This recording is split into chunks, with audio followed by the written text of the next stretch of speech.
আসসালামু আলাইকুম। কেমন আছেন সবাই? আশা করি আল্লাহর রহমতে সবাই ভালো আছেন। আলহামদুলিল্লাহ আমরাও ভালো আছি।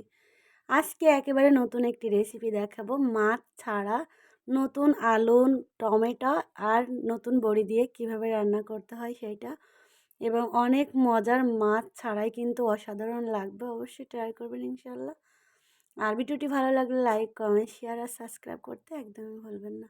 তো এখানে কিন্তু কুমড়া বড়ি নিয়েছি। আমরা কুমড়া বড়িটা আগে একটু ভেজে নেব। আর এখানে নিয়েছি টমেটো, কাঁচা পাকা টমেটোটা নিয়েছি, কেটে নিয়েছি। টমেটো এভাবে করে কেটেছি। আর আমরা এখানে আজকে দিব হচ্ছে নতুন আলু। তো আলুটাও আমি যেভাবে কেটেছি, আপনারা চাইলে আলুটা অন্যভাবেও কাটতে পারেন। তো আমার যেহেতু আলুটা খুবই ছোট সাইজ নিয়েছি, নতুন আলু একেবারে, তো আমি এভাবে করে নিয়েছি। হালকা করে ছিলে ভালোভাবে ধুয়ে পরিষ্কার করে নিয়েছি। তো এই আলু দিয়ে, টমেটো দিয়ে আর এই কুমড়া বড়ি দিয়ে রান্না করব। খুব সহজে যে কেউ রান্না করে নিতে পারবেন, যখন তখন খুবই সহজভাবে ঝটপট রান্না করে নেওয়া যাবে। তো এখন চলে যাচ্ছি রান্না করতে। কুমড়া বড়িগুলো আগে একটু হালকা বাদামি কালার করে ভেজে নেব।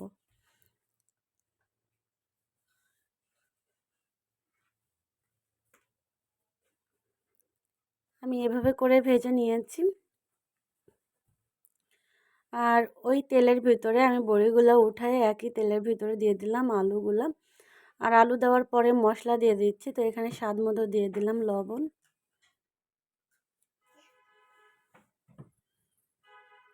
দিয়ে দিব আদা বাটা, পেঁয়াজ বাটা,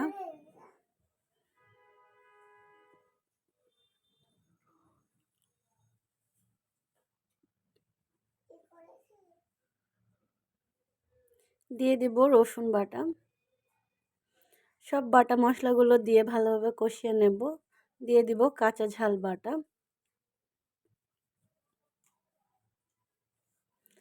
এটা যে মাছ ছাড়া রান্না হয়েছে সেটা মানে রান্না করার পরে কিন্তু বোঝাই যাবে না, অসাধারণ লাগবে খেতে। আমি তো প্রায় সময় এভাবে মাছ ছাড়াই রান্না করি। আর নতুন আলু টমেটোর সঙ্গে কিন্তু হচ্ছে বড়ি দিলে সেটা যে কতটা মজার হয় সেটা ট্রাই করলে বুঝতে পারবেন ইনশাল্লাহ। ভালোভাবে একটু নেড়ে চেড়ে নিলাম। আর এখন দিয়ে দেব তেল। তো আমি এখানে দিয়ে দিলাম সরিষার তেল, সামান্য দিয়ে দিলাম সাদা তেল।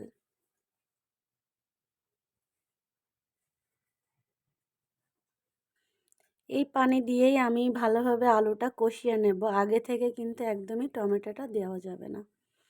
তো এখন আমি গুঁড়া মশলাগুলো দিয়ে দেব। জিরা গুঁড়াটা দিলাম 1 চা চামচ, হলুদ গুঁড়া দিয়ে দিচ্ছি 1/2 চা চামচ।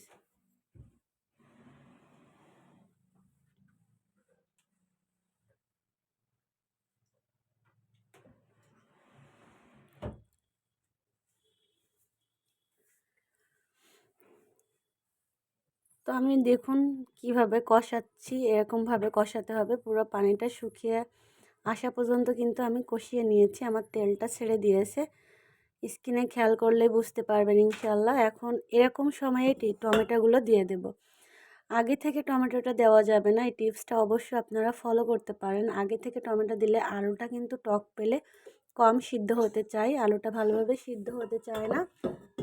এর জন্য আলুটা কষিয়ে হাফ সিদ্ধ করে নেওয়ার পরে কিন্তু টমেটো দিতে হবে। তা না হলে আলুটা কিন্তু সিদ্ধ হতে চাবে না, এটা কচকচা ভাব থেকে যাবে। এর জন্য অবশ্যই আপনারা এরকমটাই করবেন। এখন ভেজে রাখা বড়িগুলা দিয়ে দিলাম। বড়ির পরিমাণটা আপনারা আরও বাড়িয়ে কমিয়ে দিতে পারেন, বাট আমি দেইনি। আমি অল্প পরিমাণে বড়ি দিয়েছি। এখানে বড়িটা কিন্তু আরও পরিমাণে দেওয়া যাবে।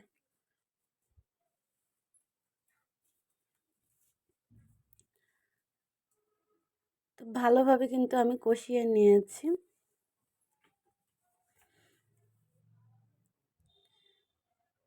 এখন দিয়ে দেব আমি পানি। তো আপনারা চাইলে এখানে কিন্তু গরম পানি দিতে পারেন। আমি গরম পানি দিব না। গরম পানিটা দিলে কিন্তু হচ্ছে ভালো হয়। তা আমার হাতের কাছে ছিল না, এর জন্য আমি এখন ঠান্ডা পানিটা দিচ্ছি।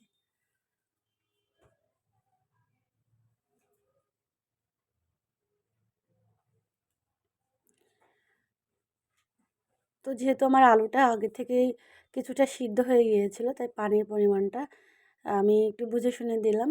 আমি এরকম পানিটা দিলাম, কারণ আলুর যেহেতু সিদ্ধ ছিল বেশি পানি কিন্তু লাগবে না। তো আলহামদুলিল্লাহ আমার কিন্তু রান্না হাফ হয়ে গিয়েছে। আর দেখুন এরকম হবে রান্নাটা।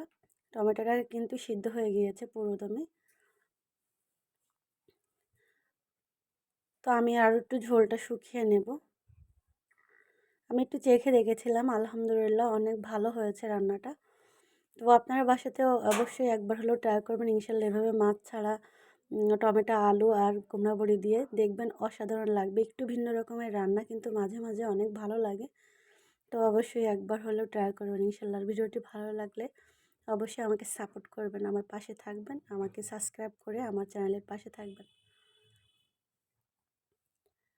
তো রান্নাটা হয়ে গিয়েছে আলহামদুলিল্লাহ।